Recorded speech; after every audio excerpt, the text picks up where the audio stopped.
in collaborazione con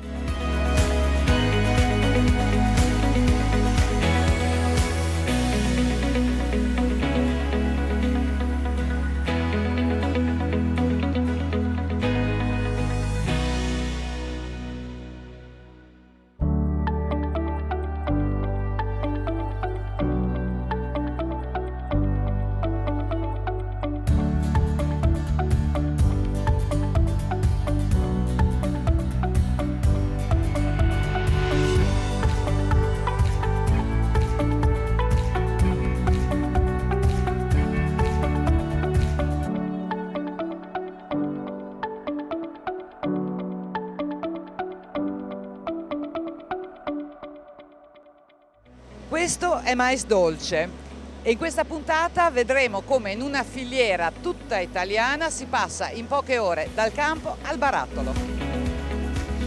Come gestire la sostanza organica nella filiera zootecnica dell'Appennino emiliano-romagnolo. È di questo che si occupa un progetto europeo che coinvolge una quindicina di aziende tra Modena e Reggio che sono impegnate nella produzione di latte per il parmigiano reggiano.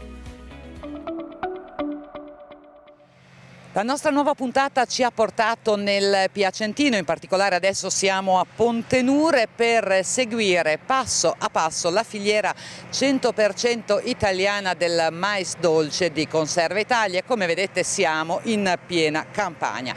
Perché questa zona e non altre? Perché la provincia di Piacenza è una grandissima produttrice, oltre che di pomodoro, come tutti sanno, anche di mais. Basti pensare che dei 2750 ettari circa degli agricoltori soci di Conserve Italia, il 57% si concentra in Emilia-Romagna, tra le province di Piacenza, dove ce n'è quasi il 40%, circa più o meno 800 ettari, e Ferrara. Poi un 38% in Lombardia, in particolare tra Cremona, Lodi e Bergamo, e un 5% residuale in Veneto, per un totale complessivo di oltre 40.000 tonnellate che vengono lavorate a pochissimi chilometri da qui, ad Alseno, sempre nel Piacentino, dove dopo noi andremo per capire poi cosa succede, come finisce il mais dalle pannocchie, dal campo fino al barattolo. Ma intanto concentriamoci sugli aspetti di campagna, sulla raccolta e le operazioni di campo. Francesco Bergonzi, tecnico responsabile colture vegetali di Conserve Italia. Piacenza, la provincia di Piacenza, grandissima produttrice di mais, perché terreno adatto, clima adatto, vocazione storica?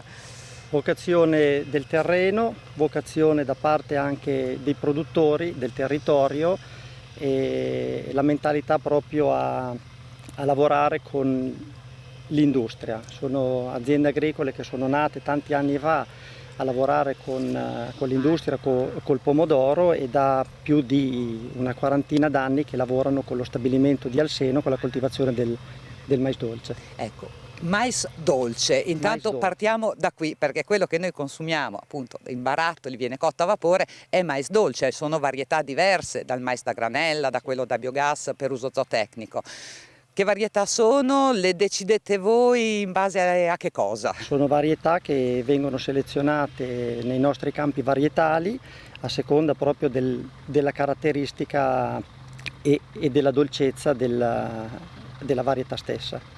Sono varietà che tutti gli anni nei nostri campi varietali facciamo delle prove, le selezioniamo e cerchiamo di individuare quella varietà che ha un'ottima performance in campo dal punto di vista della produzione per l'azienda agricola, per cercare di portare sempre più reddito all'azienda agricola e allo stesso tempo cercare di trovare quella varietà che abbia una buona resa in trasformazione in stabilimento e un buon grado di dolcezza e di croccantezza della granella. Ecco, quindi insomma deve essere un prodotto particolare. Quindi le varietà sono decise ovviamente da Conserve Italia, che poi le deve lavorare e trasformare. Però quando seminare, quanto seminare, qua come funziona il rapporto che avete voi con i vostri soci? Perché lo ricordiamo, io ho detto filiera 100% italiana, tutto il mais lavorato, trasformato da Conservitalia viene prodotto in Italia e sono tutti i vostri soci. Tutti soci, sono tutti soci. Come funziona allora? Da dove si parte? Il reparto agricolo parte del periodo invernale con il contatto con i soci, dove stipuliamo un impegno di coltivazione con il produttore stesso e cerchiamo di raccogliere tutti gli ettari per il fabbisogno dello stabilimento. Seguiamo le esigenze del produttore cercando di aiutare il produttore nelle fasi di semine e nella programmazione per la propria azienda agricola. Le nostre semine partono dai primi di aprile e terminano il 30 di giugno, alla fine di giugno. Abbiamo aziende agricole che sono più predisposte alle semine in aprile, altre aziende agricole che sono più predisposte alle semine in maggio e quelle in giugno, e condividiamo con loro un progetto per poter avere sempre un prodotto fresco per tutti i 2 mesi e mezzo di raccolta. Ecco, la raccolta, adesso siamo nel pieno della raccolta, quando è cominciata, quando finirà? Più o meno, stagione permettendo, siamo in campagna. La raccolta è iniziata il 1° di luglio, oggi siamo al 40%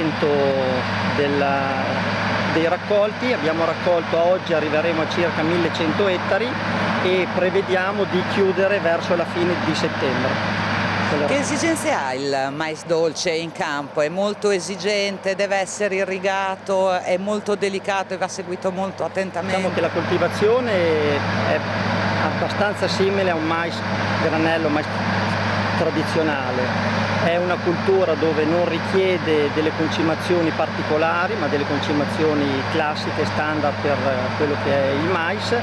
Ha un po' più esigenza per quanto riguarda la parte dell'irrigazione, non ha un apparato radicale molto sviluppato, perciò quello che consigliamo sempre alle aziende agricole è di dare non irrigazioni molto abbondanti ma spesso, poco e spesso. Poco e spesso. Sistemi di irrigazione qui come sono? Perché vedo che tutti stanno irrigando, sì. Quindi fa parte proprio del DNA dell'agricoltore piacentino. Diciamo che l'irrigazione classica è quella per aspersione con il rotolone. Certo. In campo quest'anno c'è mais, l'anno scorso cosa c'era, l'anno prossimo cosa ci sarà? Diciamo che la rotazione classica per l'azienda agricola piacentina è mais dolce, frumento e pomodoro. Ci spieghi un po' anche come funziona la raccolta? Noi vediamo la macchina e qui vedo in campo resta tutto il fusto e quella che viene raccolta è solamente la pannocchia. Sì, viene raccolta solo la pannocchia, infatti la mietitrebbia è dotata di una barra con uno spannocchiatore e poi tramite una scala viene portata nel cassone posteriore, poi viene ribaltata sui nostri camion che dopo fanno il trasporto in stabilimento, ma la mietitrebbia raccoglie solo la pannocchia vestita delle bratte, pannocchia intera. Tutto il resto rimane in campo? Tutto il resto cosa gli succede? Rimane in campo, l'agricoltore poi trincia e sfibra tutto il residuo vegetale e poi dopo con l'aratura viene interrato ed è un ottimo sovescio per la fertilità di questi terreni. Ecco, questo è un obbligo oppure ci sono anche altre destinazioni nel caso? È una scelta dell'azienda agricola, aziende agricole che hanno anche allevamento zootecnico, alcuni riescono a recuperare anche lo stocco. Certo, quindi dopo lo utilizzano, lo trinciano e lo usano per l'alimentazione animale. Alimentazione animale all'interno della propria azienda. Lei in quanto responsabile delle colture vegetali segue tutte le regioni, tutti gli areali per quanto riguarda il mais o si concentra sul piacentino? No, io seguo bene o male, coordino un po' tutti i tecnici di tutti gli areali a partire dalla coltivazione del pisello, il mais dolce, fagiolo borlotto e fagiolino. Ecco, perché poi colture vegetali, sì. Noi oggi ci concentriamo sul mais dolce, ma ci sono anche altre per le altre stagioni, per le altre produzioni. E la campagna quest'anno com'è andata? La campagna per il momento, per quanto riguarda il mais dolce, sta andando molto bene. Abbiamo delle produzioni buone. Oggi siamo intorno ai 180 quintali di media a ettaro a pagamento.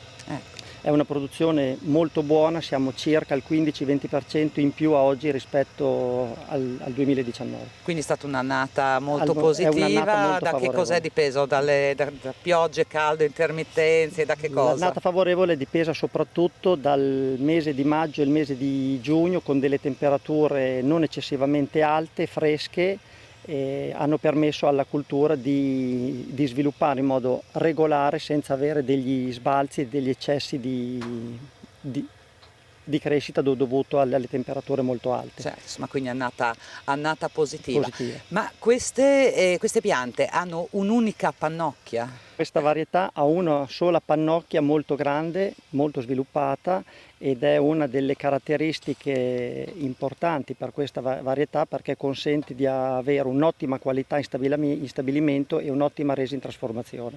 Per il produttore è una coltivazione importante dal punto di vista economico, nel 2020 in modo particolare, perché comunque ci sono delle rese molto alte, e permette all'agricoltore, a differenza del solo pomodoro, di avere nella rotazione un'altra cultura che gli permette di fare reddito. Certo. Ecco, lei mi diceva si semina da aprile fino a Alla fine di maggio, giugno. alla fine di giugno, ecco. E ovviamente la stagione non si sa come va, magari chi semina a aprile ha un'ottima annata e chi semina a giugno no, può succedere. In questo caso come In funziona? questo caso Conserve Italia negli ultimi anni ha adottato la strategia di differenziare il prezzo al quintale per il produttore a seconda del periodo. Le aziende agricole che seminano per prima hanno un prezzo leggermente più basso delle aziende che seminano nel medio periodo rispetto a quelle del lungo periodo, Certo. nel periodo tardivo, per cercare di portare la stessa soddisfazione di PLV a tutte le aziende agricole. Un'ultima cosa, l'aspetto sanitario del prodotto, perché poi dopo Sì. noi da consumatori ce l'andiamo a mangiare, lo mettiamo nell'insalatone e da quel punto di vista lì voi già in campo, poi in stabilimento ci saranno i controlli, li vedremo e chiederò al responsabile di stabilimento, ma già in campo voi avete dei disciplinari Noi in particolari? campo seguiamo il disciplinare per quanto riguarda il disciplinare della regione Emilia-Romagna per le aziende agricole in Emilia-Romagna, i disciplinari della Lombardia o del Veneto per le aziende agricole che lavorano con noi nella regione Lombardia e nella regione Veneto. Quindi insomma possiamo essere tranquilli dal punto di vista dei Possiamo residui. essere tranquilli. Bene, io la ringrazio infinitamente e adesso una breve pausa, pochi chilometri, quanto dista allo stabilimento di Alseno? 10-12 km. 10-12 chilometri, fa veramente poca strada questo mais, Sì. quindi stasera è già in barattolo questo? Stasera è già in barattolo, tempo 7-8 ore in barattolo. Bene, quando noi torniamo a casa lui è già in È barattolo. già in barattolo. Benissimo, potremo tornare a casa col barattolo di mais raccolto stamattina. Grazie infinite, una breve pausa. Linea Claudio con a cielo aperto e poi noi ci ritroviamo dallo stabilimento di Alseno.